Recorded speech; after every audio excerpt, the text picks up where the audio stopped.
Okay, so good afternoon for those joining us in person here in Norway, and good time of the day for those who are watching us in remotely or in any time in the future. I'm Everton Teles Rodrigues, responsible for TLD affairs at nic.br, and I have the pleasure of being the moderator for the workshop 173, Action-Oriented Solutions to Strengthen the IGF.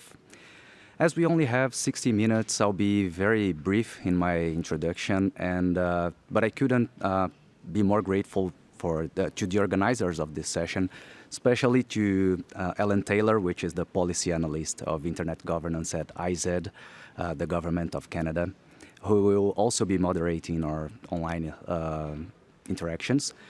So I also would like to thank the local host and especially also the IGF Secretariat and the MAG, who have worked under extremely challenging conditions to put up this event. So this edition is a living proof of the resilience of the IGF and of the strength of the global multi-stakeholder community which supports the IGF. Our workshop will have two parts. For the first half of the session, speakers will provide their regional and stakeholder perspectives on their ideas and best multi-stakeholder engagement practices that can be used to strengthen the IGF. Then our workshop will become interactive in the second part of the session, as speakers and the audience members will be invited to engage in a creative brainstorming to develop action-oriented solutions to strengthen the IGF and support GDC and WSIS Plus 20 output implementation. So, to discuss that, I have the pleasure to have here with me Byron Holland, which is the President and CEO of the Canadian Internet Registration Authority, CIRA. I have here also Alison O'Byrne, Director of International Telecommunications and Internet Policy at the Government of Canada. Joining us remotely, we have Marco Paloski, System Engineer at NetCetera and Coordinator of IGF North Macedonia Initiative. He's joining us remotely online. And here with us at the table, we have Saba Tiku Beyene, Coordinator of the Ethiopia Youth IGF. She's also a former MAG member, and currently she serves as a Junior Advisor on AI at GIZ at the African Union. So, to start our discussion today, I would like to invite Alison to talk a little bit about the IGF mandate and permanence. So, Alison, what are some actions that we can take to strengthen the mandate of the IGF without losing its value as a key multi-stakeholder forum for open discussion on internet governance? Thanks for joining us. Thanks, Everton. Thank you for the question. It's much appreciated. Hello, everyone. Thank you so much for joining the panel today. I'm very excited to be here and to be able to speak a little bit about some of the proposals from our various panelists about how to improve the IGF and how to really strengthen it as a forum for multi-stakeholder discussion. So when we talk about strengthening the mandate of the IGF, I think the first thing that we want to recognize is that we're talking about strengthening a mandate that has already really delivered enormously and is very well regarded, particularly by those who are kind of involved and who have attended the event. So we're looking at bringing success to something that's already successful, looking at making a good thing even greater. When we're starting from that premise, I think the first thing that we have to ask ourselves is what are the elements that make the IGF successful now? What are currently the things that really bring positivity to the forum? I think, first of all, it's marvelous that it's a forum for all stakeholders to come together and discuss in a very open manner the challenges that they're facing, whether those are political, whether those are technical, whether those are policy challenges that are really able to be discussed in a venue that is open to a number of different viewpoints and a number of different types of collaboration and discussion as well. I think IGF's non-decisional nature is also crucial to its success. It allows folks to come to the table in a spirit of openness and collaboration. I know from the government perspective particularly, we have a tendency to show up at some events with our positions all set and our decisions already made. And coming to IGF in a space where we're not negotiating an outcomes document allows us to come in a spirit of collaboration and a spirit of learning and listening as well, which is really an element of IGF's success. And I would say that the last thing that's really incredible to me about IGF is the strength of its national and regional initiatives. Those initiatives really make the IGF into a truly global ecosystem and really bring the community into the IGF space and vice versa. So with that foundation of those kind of strengths of the IGF already, I think recommendations then can focus on how to strengthen those pieces as well. The first recommendation that our team would have on the Government of Canada side is about the IGF mandate and just to make it permanent. I think folks are aware that the IGF, since it was established, was really renewed on an ongoing basis, which is good to have that kind of consistent demonstration of the value of it and of the value to stakeholders, but having a permanent mandate really allows the IGF to advance the way that it's working in an increasingly strategic and an increasingly geopolitical space like digital policy. Having a permanent mandate not only sends that strong signal of the global multi-stakeholder confidence in IGF, it also allows the IGF itself to be more agile and more strategic in the way that it works, to think longer term, not to be kind of constantly chasing the next mandate, but instead to know that there is going to be this kind of permanence to it, allows it to be better responsive and more thoughtfully responsive to advances in technology, to advances in stakeholder needs as well. I know Byron's going to speak a little later to the financial aspects of that. So like usual as a government, I will ask somebody else to figure out the financials for me, but it's something that we can talk a little bit more about how that permanence can have a financial backing as well. The second recommendation that we would have is related back to the national and regional initiatives, and it's really just about ensuring that we capture and disseminate the outcomes of those national and regional initiatives in a more kind of targeted and dedicated way. National and regional initiatives, as I said, really bring the kind of multi-stakeholder nature of IGF into our communities and allow us to reflect the numerous different cultural, socioeconomic contexts that folks are working in as they're thinking about digital and government and internet policies. But too often we're finding that the really valuable insights that come from national and regional initiatives get communicated back to the IGF, but often in a way that is siloed one region from the other and also siloed from the kind of central program of IGF. I think some kind of formal mechanism for channeling the inputs from those regional initiatives into the agenda setting for the broader IGF itself could really strengthen not only those regional initiatives and allow them to have a kind of raison d'etre and a way to feed into the IGF agenda, it also strengthens IGF itself, again reflecting back to the multi-stakeholder nature. The third recommendation we would have is related to the IGF Multi-Stakeholder Advisory Group. I think a crucial group for setting the agenda here and making sure that it really reflects our multi-stakeholder values. The Multi-Stakeholder Advisory Group, the MAG, really plays a role in shaping the IGF's agenda every year. And I think there are a number of ways that we can ensure that as the IGF goes forward, if we're able to secure a permanent mandate for it, that the MAG can continue to play that role in really defining the agenda for IGF. We can make the MAG more inclusive, ensure that voices from emerging economies, from the global south, are in the room and are as part of the discussion about the agenda setting, and also voices from marginalized communities, whether it's Indigenous folks, whether it's women, whether it's youth, are well represented within that group and feel that they have the ability to kind of move the agenda forward. I think we can make the MAG more effective as well. We can have a stronger strategic mandate for it, and we can ensure that the MAG is responsible for some of the important work that needs to be done on coordinating between different internet policy and different digital policy initiatives at the international level. And I think we can really strengthen the accountability of the MAG as well if we really give the MAG a bigger role and give IGF a bigger role in the world. Stakeholders are going to continue to expect more and more from the MAG. And so having leadership roles with clear lines of accountability and clear responsibilities will allow the MAG to be accountable back to the stakeholders, and that'll kind of continue that conversation on agenda setting. The IGF is not just a forum for discussion. It's a global community, and it's a global community that brings together a lot of different stakeholders.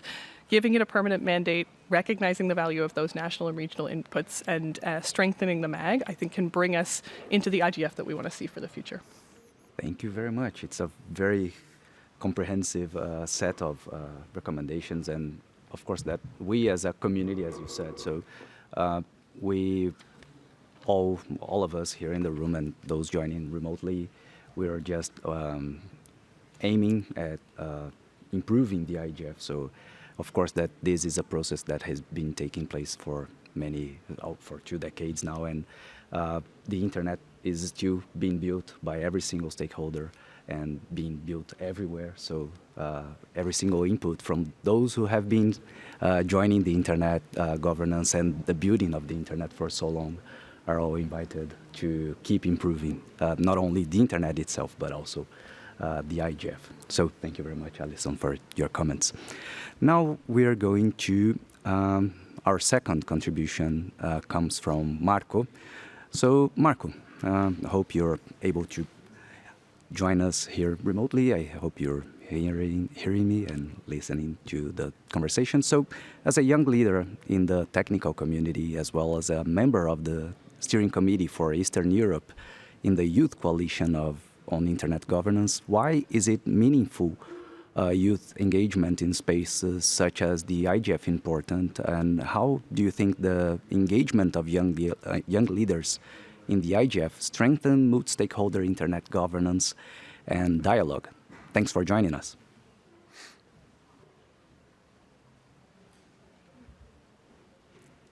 Just checking, Marco. So let's see. Can you just check if he can unmute himself? In the meantime, so I will go to our next presenter in this while Marco can't join us. So please, Saba, let's go to our next question. So based on your I'm here. previous Sorry, experience, oh, right. So he joined us. Just because it's hard for us to listen and to listen to ourselves while speaking. But so if going back to Marco, then I'll go to Saba. Marco, hope you have heard the question. Can you just repeat it once Sure, more? of Sorry. course. So you're a young leader in the technical community, as well as a member of the steering committee for Eastern Europe in the Youth Coalition on Internet Governance. So why is a meaningful youth engagement in spaces such as the IGF important? And how do you think that the engagement of young leaders in the IGF strengthen multi-stakeholder internet governance and dialogue? Thanks for joining us. Yes, thank you very much for the question. And I want first to apologize for not being there. Last week I had some personal stuff and I needed to cancel everything, but I should have been here in person. Yes, thank you very much for the question. I think it's a crucial one for the youth involvement and engagement. I mean, not just involvement, because I want also to point out that one thing is youth involvement and one thing is youth engagement, because we have seen a lot of other, how can I say, conferences and stuff that they have youth and the participation, but it's not on the same level as engagement.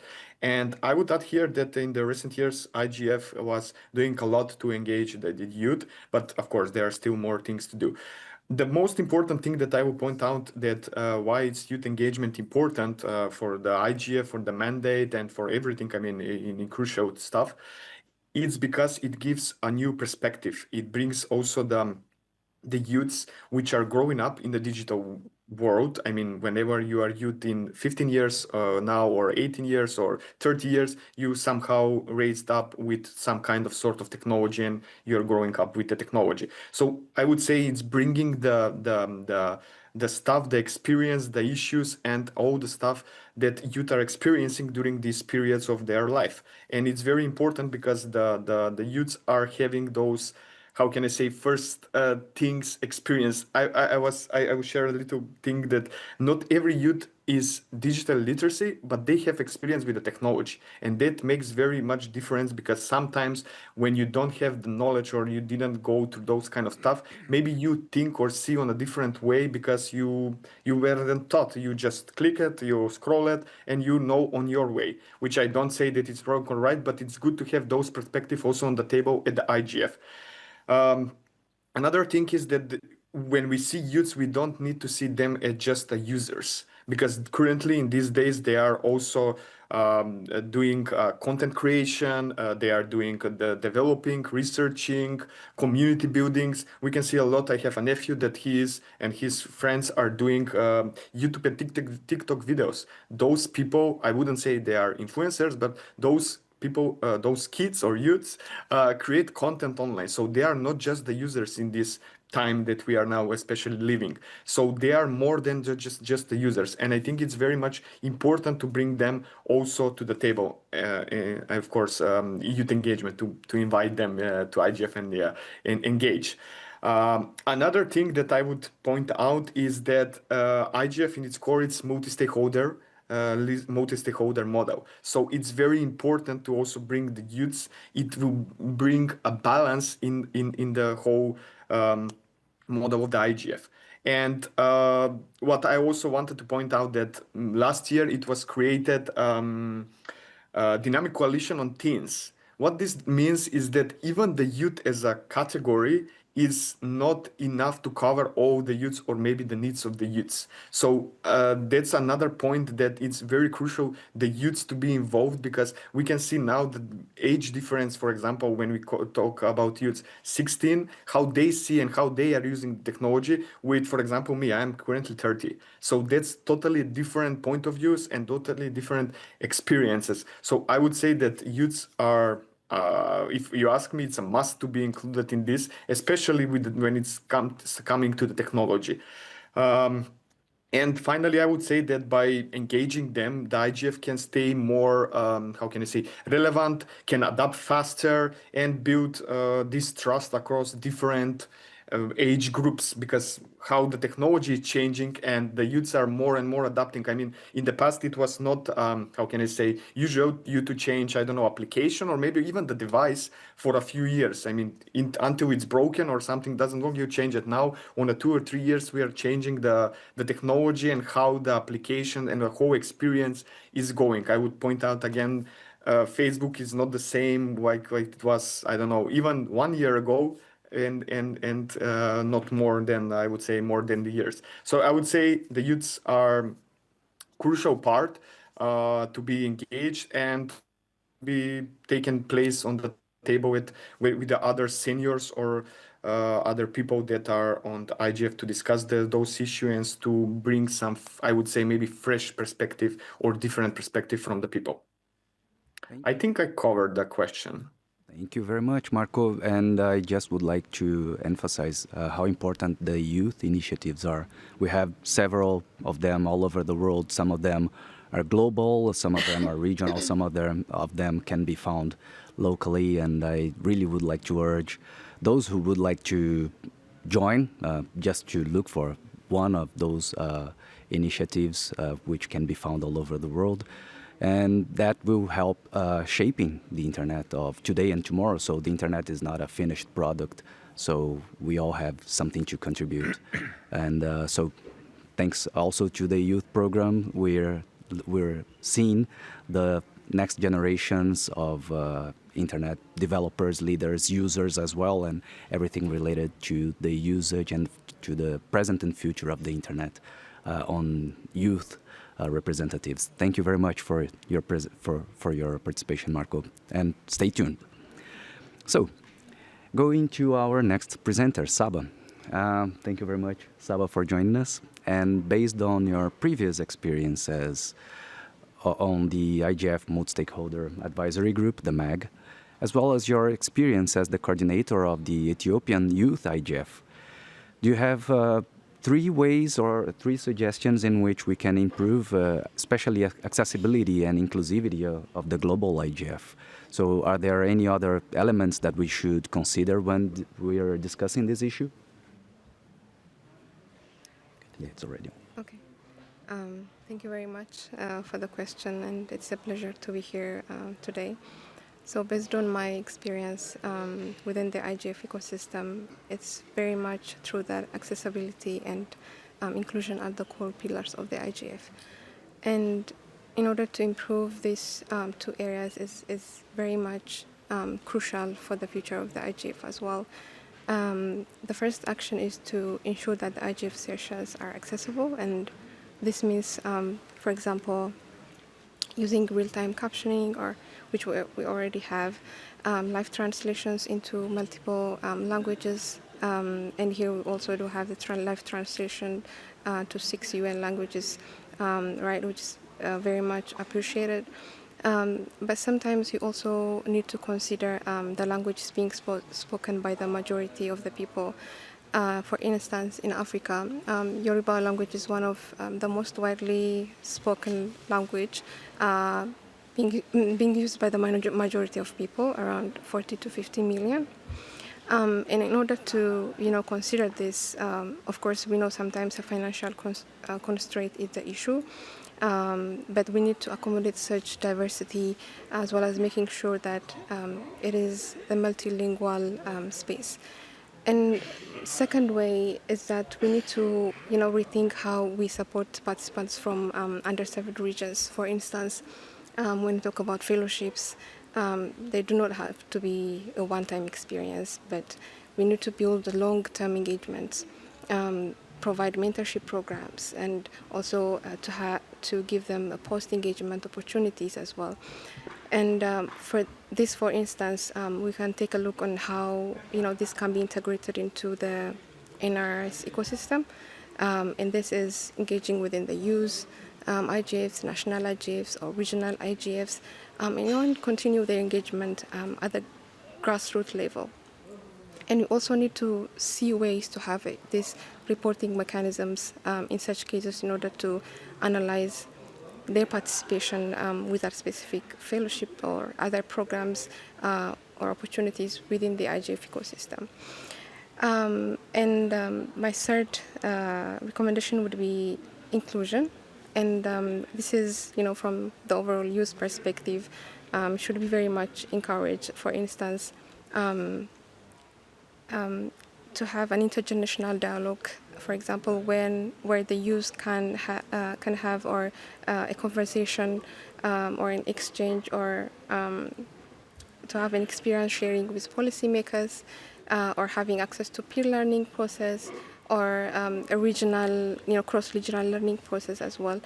And here, for instance, I was one of the ISOQ's ambassador, and the peer learning process is very much appreciated. And for example, youth ambassador from the African region is sent to Europe to attend the Eurodec, and youth ambassador from the Asia Pacific region were sent to Africa to attend African IGF.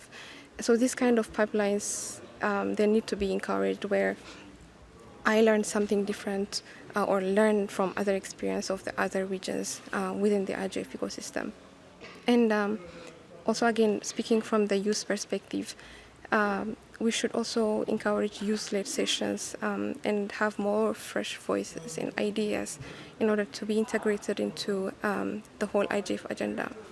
And one of the additional elements I can say to be considered when talking about these issues is we should see use IGFs and local initiatives as well as entry points into the global IGF. And these are not like a one-time event or an annual event, but rather they are one of the most powerful spaces where we can generate or where new leaders are being born. And so linking them to the global processes and ensure that the IGF stays relevant as well as very dynamic. And so generally speaking, if we really want the IGF to be fit for the future, accessibility and inclusion are one of the most important or the most core pillars. Thank you very much. Thank you, Saba. And there is this interesting connection of what you were talking and then what Alison mentioned about the role of NRIs, because, for example, it happens the same in Brazil. We have a huge community related to internet governance. Our Internet Governance Forum takes place mostly in Portuguese, which is the language of Brazil. And then we have a community of course, that we may have some of them, some of the people who attend the Brazilian IGF and who also attend the global IGF, but that's not a common link everywhere. So, so if you just speak the language of your country and then you move to the same discussion which you're already used to, but in a completely different language, that should be, of course, very much a question of a point of concern or a point of action of the whole community in order to provide the global IGF with the same level of discussions or to a great level of discussion as much as we have on national levels. So thank you very much for, I saw this link between the two talks. Thank you very much. So going to now our next topic, our next presenter, which is last but not least, I should say. I would like to talk a little bit about financial sustainability, which is an ongoing issue for the IGF. So I would like to invite Byron. This has been a key topic in discussions about strengthening the IGF, and especially pressing as we approach the WSIS Plus 20 review later this year, right after the IGF. So do you have any strategies or solutions that you have heard proposed to ensure that the IGF is financially sustainable in the long term? Thanks for joining us, Byron. Thanks for the question, Everton. Like many people in this room, I wear a number of hats when I come to events like this, but today I'm definitely speaking in my capacity as the CEO of the Canadian Internet Registration Authority, or CIRA.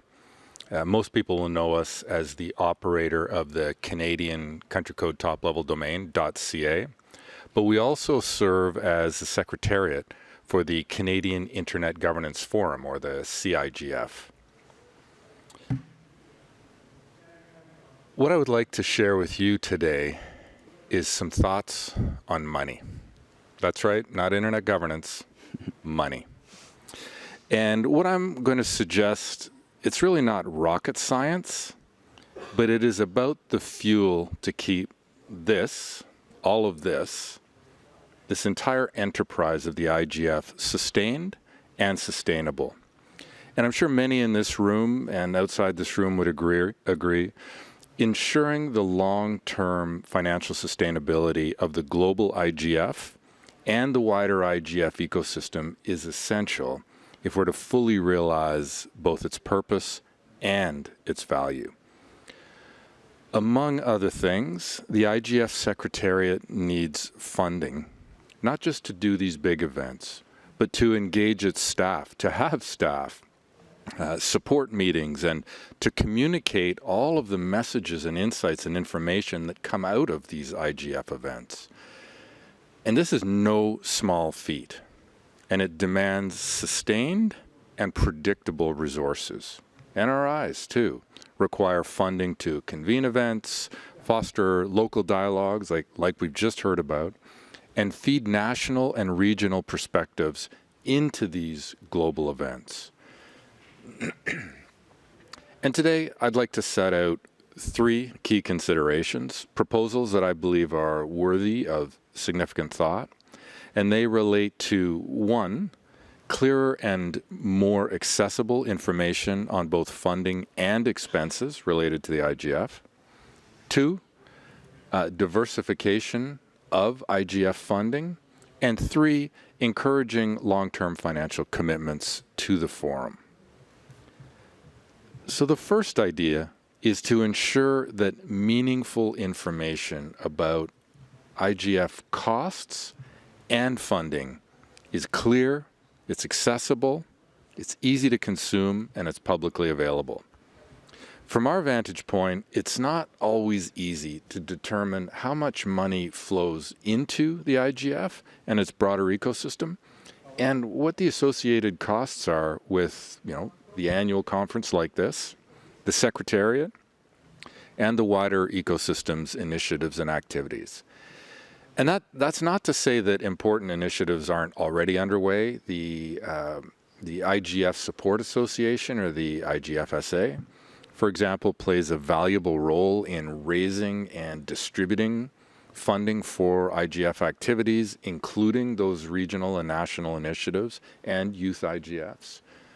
It publishes annual reports and provides high-level information on projects funded by those associated allocations, but still, there is absolutely room for more complete and a more detailed picture of the financial landscape, one that draws from all the relevant sources, multiple sources, and shows how those resources are flowing across the IGF ecosystem.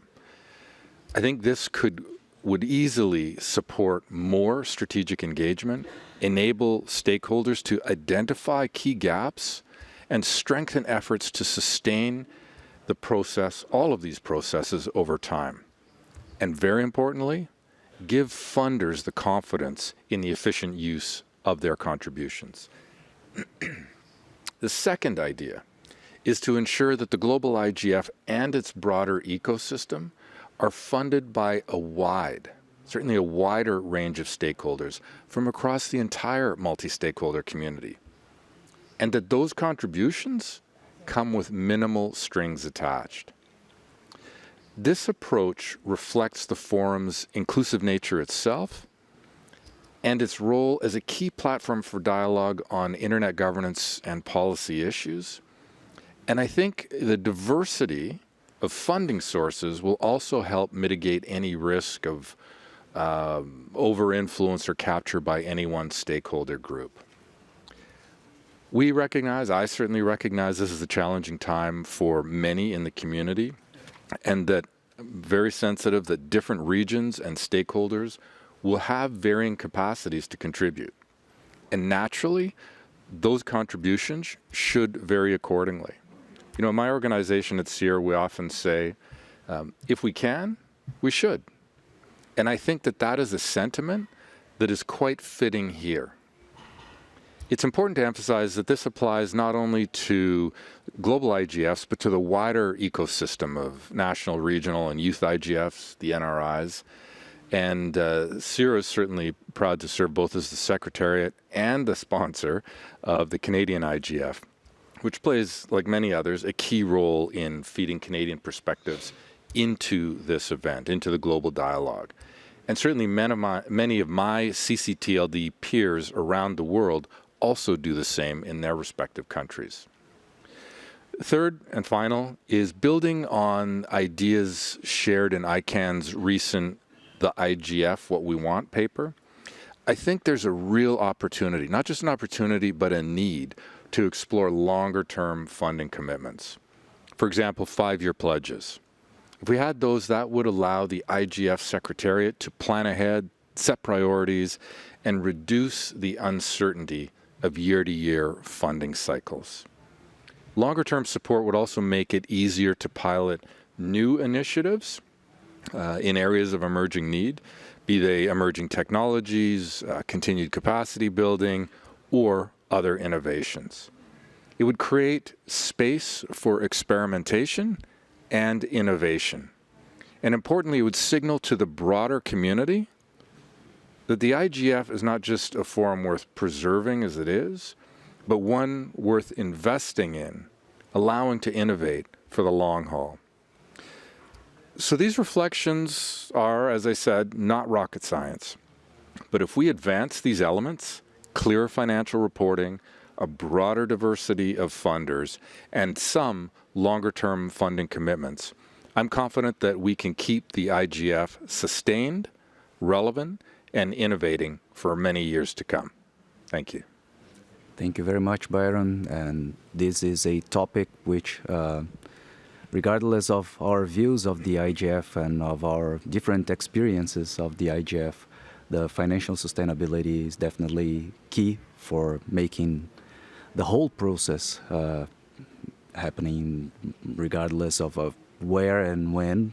So in order for it to take place once a year in all over the world with the national and regional initiatives, the IGF, the global IGF and everything. So the predictability of contributions should be a key topic for discussion and has been a key topic. So thank you very much for what you've pointed out.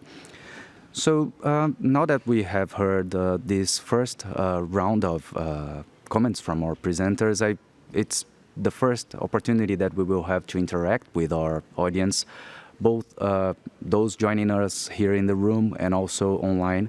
So Ellen, do we have any comments in the chat? Thanks, Everton. We do have one comment in the chat. Someone has kindly posted some information about how to join the European Youth Initiative called YouthDig. So that is in the chat if anyone is interested.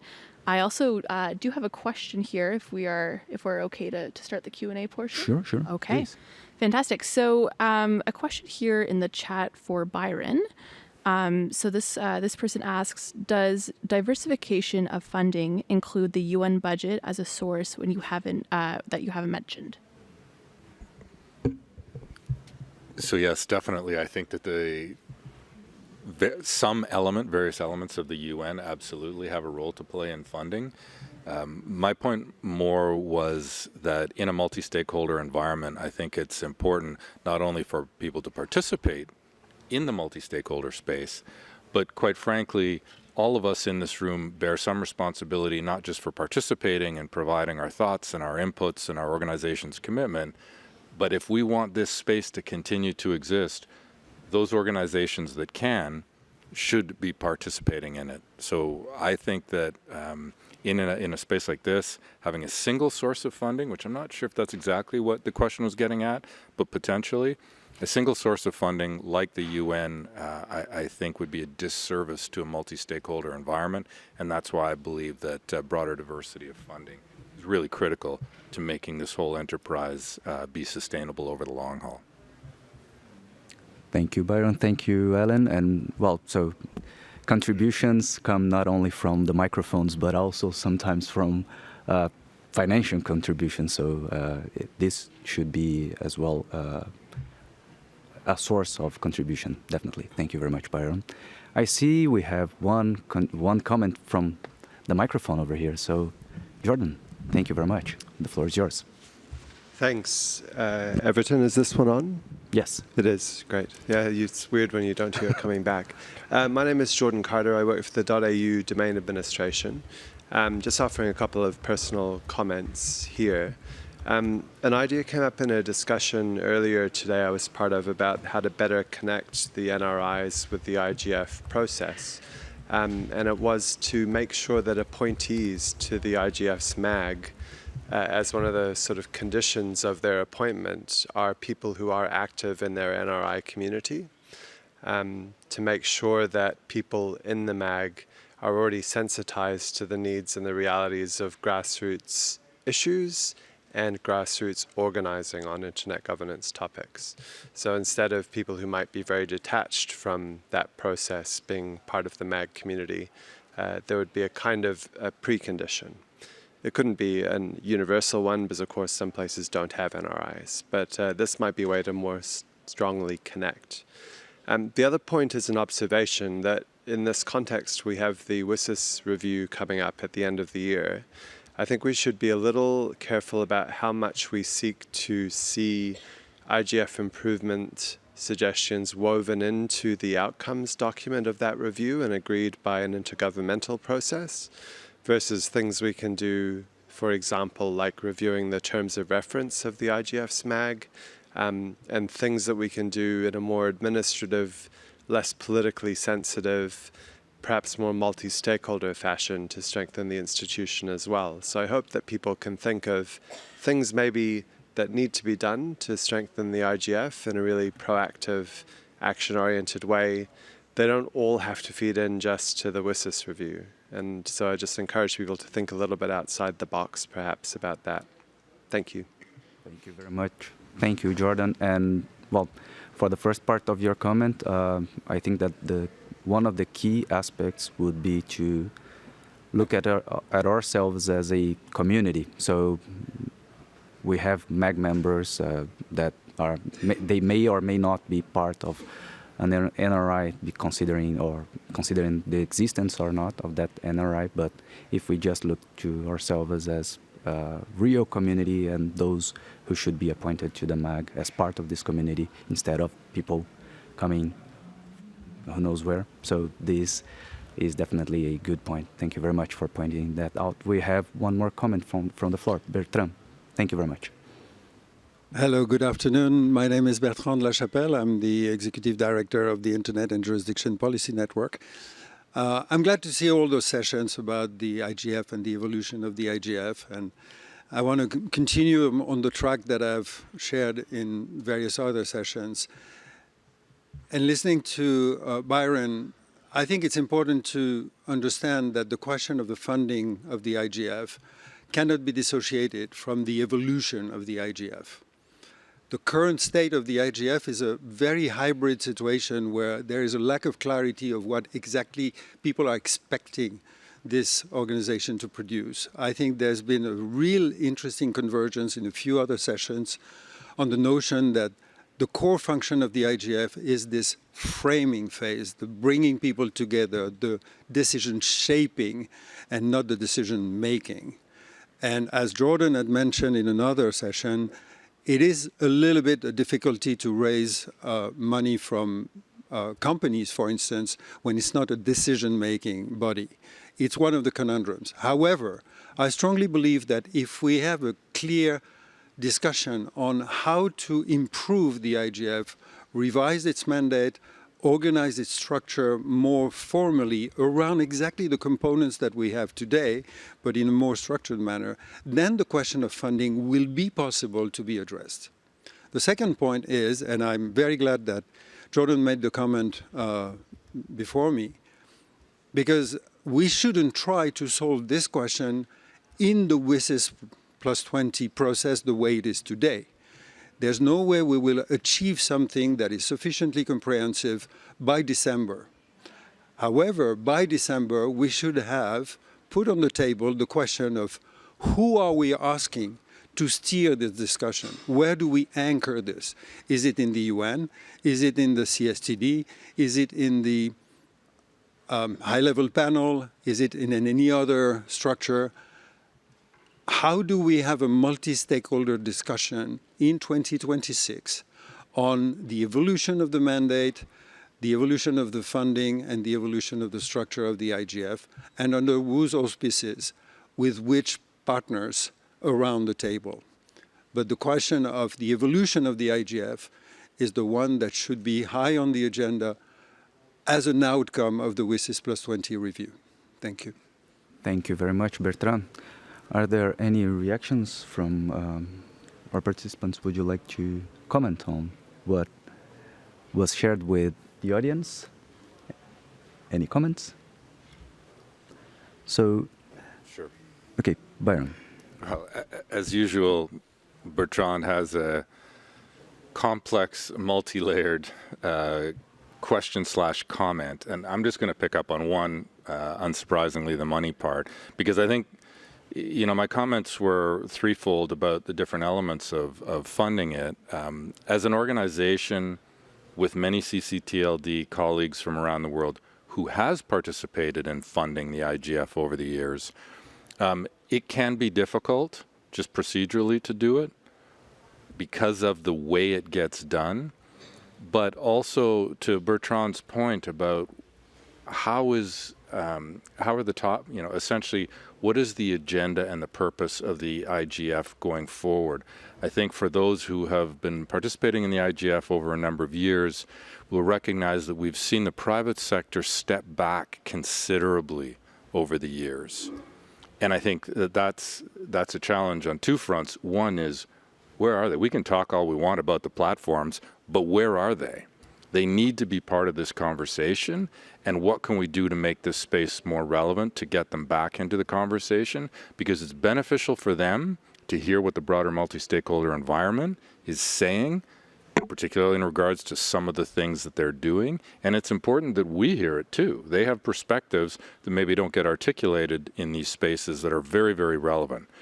So the purpose and the format going forward need to encourage the private sector, the people who are actually providing the technologies often, a space to both listen and speak. And if we can do that, we will also find that diversity of funding will flow from that. So I just want to say, I agree with Bertrand in terms of the sequencing. I, of course, was just initially speaking about the money, but the sequencing is also critical if we take another layer deeper. You've got to provide the space that attracts the diversity of funders, and making it relevant to the private sector actors is going to be key for that. Thanks. Thank you, Byron. Well, I just would like to know, as we still have some time, we still can have one more question from the audience. And while we wait for the question from the audience, I would like to know, Ellen, if we have any comments or reactions in the online. Thanks, Everton. There is one, just to clarify the question that was previously asked to Byron. So just a note from Mark Cavell here. He says, I fully agree with Byron's focus on diversification, but I was wondering if a supplementary UN budget provision would enhance confidence amongst other potential investors. It might attract wider active governments. Sorry, I misread that. It might also have another benefit in promoting wider active government support and participation in IGF meetings and activities. So that was just a follow-up to the earlier question. If I could just comment on that? Sure. And I would 100% agree. I think there needs to be baseline funding from the UN. And of course, I was entirely remiss in not acknowledging the governments that support these events on an annual basis. I mean, I'm staring at Norway. 100% we need to acknowledge the importance of the governments that put their hand up and invest considerable resources in the event itself. But baseline funding from the UN, the support of individual countries for the annual event, and the diversity of funding from the multi-stakeholder community. That will create the diversity of funding that I think we need. Yeah, I want to follow up on that point, Byron, because I think you're completely right. And I think one additional consideration as we're thinking through the diversification of the funding for IGF as well, and thinking through, potential sources of funding from the UN itself, we have to ensure that the IGF does not become solely reliant on the host country to kind of provide for the ability to be able to host, specifically because that limits down and puts a particular emphasis on which countries might have the capacity to be able to host.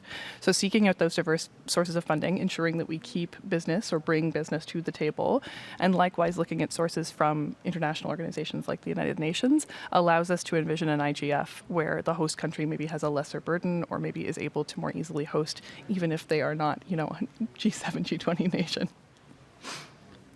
Thank you very much, Alison. And with that, I would like just to thank you for the questions, for those who participated from the floor. And now it's time for one more interactive part of our session. We will be using Slido, so Ellen will display it for those here joining us in person and those joining us online. So it will be soon on your screen. Here it is. So prepare your cell phones. And here it is. So Ellen, can you just...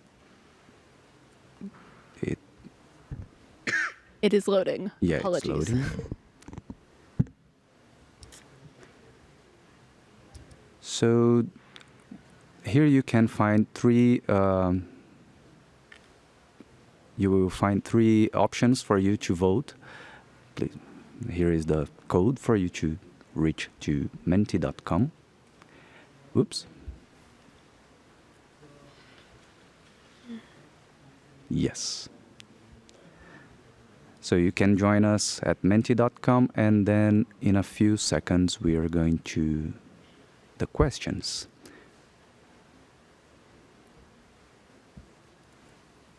Okay, so maybe it's about time. So next slide, please. Here we have 3 suggestions of actions to strengthen the IGF. So you should pick your favorite of the 3. So which one do you consider that should be the favorite? Please, Ellen. Thanks, Everton. Just a quick note that this is a ranking activity, so feel free to position these 3 actions to strengthen the IGF that we heard from Alison at the beginning of the panel. Obviously, there are lots of great ideas, and so we'd just love to get a sense from you as to which ones you feel are the most awesome to, also awesome, but in a ranked order. Thanks. Thank you, Ellen. I love a ranked ballot of the ideas that I brought up. It gives me the opportunity to vote for myself no matter what. It's really great. So I'll give you a few seconds until we see a trend. Okay, so should we move to our next question, Ellen? Or I still see some voting here. People are thinking for a few seconds. Yeah, that looks great. So it looks like we have about 28 people, 29 filling this out, which is wonderful. And lovely to see the make the IGF permanent seems to be resonating the most strongly with the group. Right. So, going to our next one, we have improving youth engagement at the IGF. So, again, we would like to see what are your best options or your preferred ones.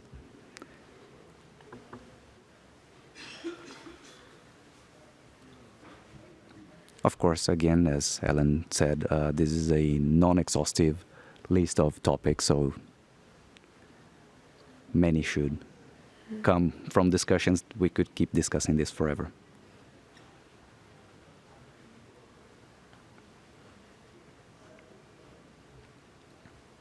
This one is more balanced.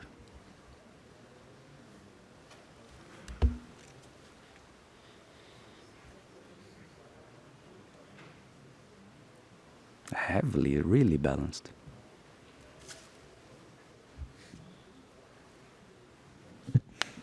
Wow, it's a tie. A three-way tie. That's awesome. So thanks to Marco for bringing up some great points for us to think about and all great ideas. All right, we'll head to the next one. So the actions to improve the accessibility and representation of the IGF.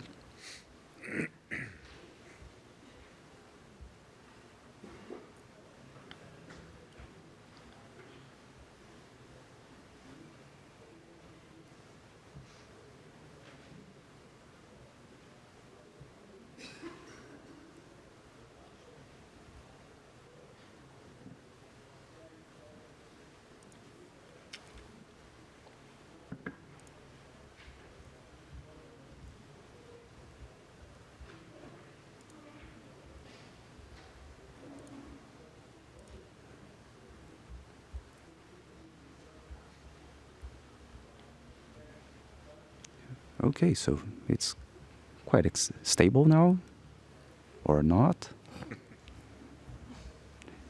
Okay.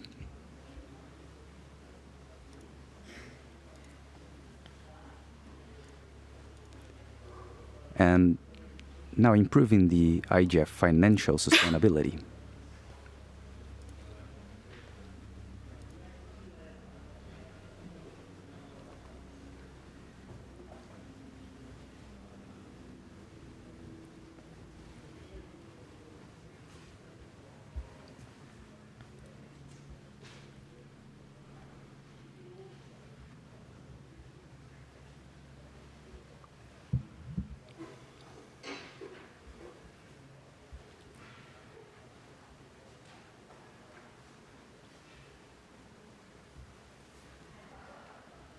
All right.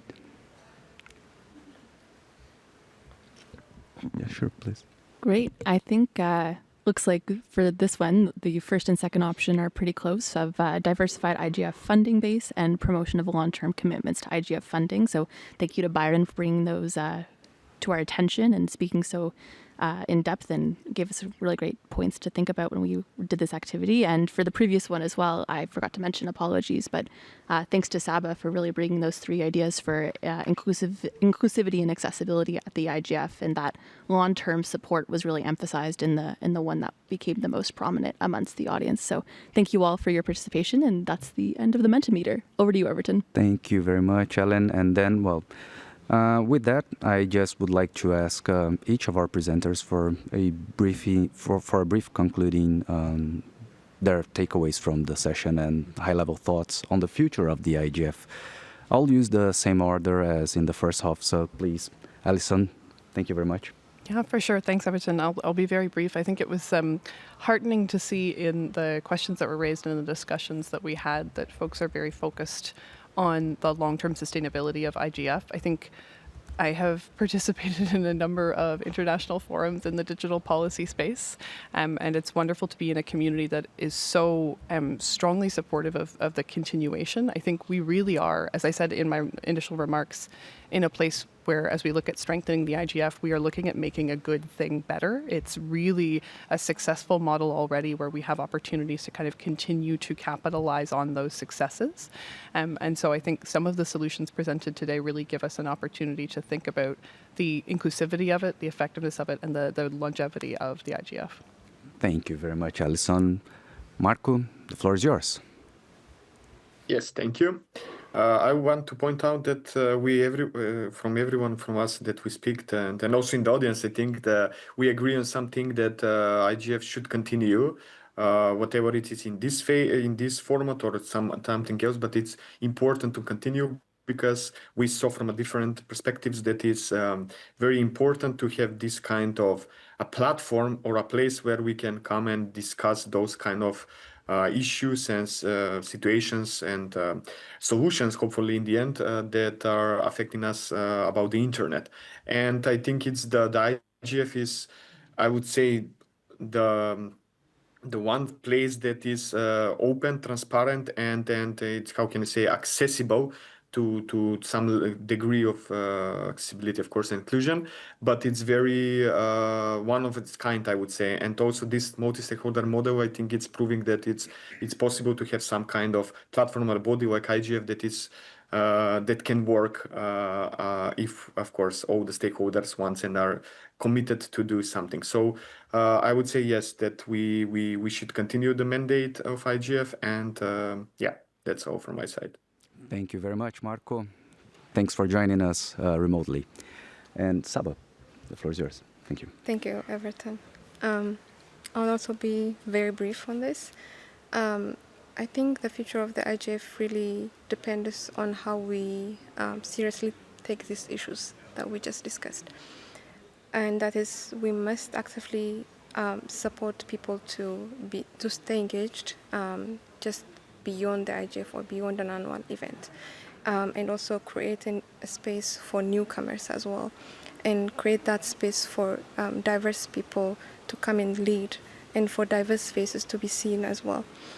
And so if we truly want an IGF that is fit for future, I do really think we need to see the youth inclusion, we need to see language diversity, we need to see access, and a lot of the ideas that we discussed now, they should all be at the core of how we design the overall process. Thank you. Thank you, Saba. Byron, thank you. Thanks very much, and thanks to all the colleagues here for their comments. I think, by definition, we're at a natural inflection point with the WSIS plus 20. And to me, you know, as somebody who is an operator in the internet space, the internet really is the ultimate innovation space, the ultimate innovation enabler. And we need to make sure that this forum keeps up with and adds to that incredible innovation space. And I think, to me, it's really important, and I hear it in little bits here and there, that we continue to make sure that the IGF is a brave space for sometimes challenging, but always incredibly important conversations about the internet and the technologies and the communities of all stripes participation in helping guide some of those difficult conversations about the internet, not necessarily that we have, but the internet that we want, and making sure that the IGF continues to be an open, brave space for all to have that conversation. Thank you very much, Byron. Well, that concludes our workshop. And I really would like to thank our presenters, the audience remotely and those in person. And again, IZ, especially Ellen, for being a great organizer. This is just day one of the IGF. Stay tuned for more. Thank you very much.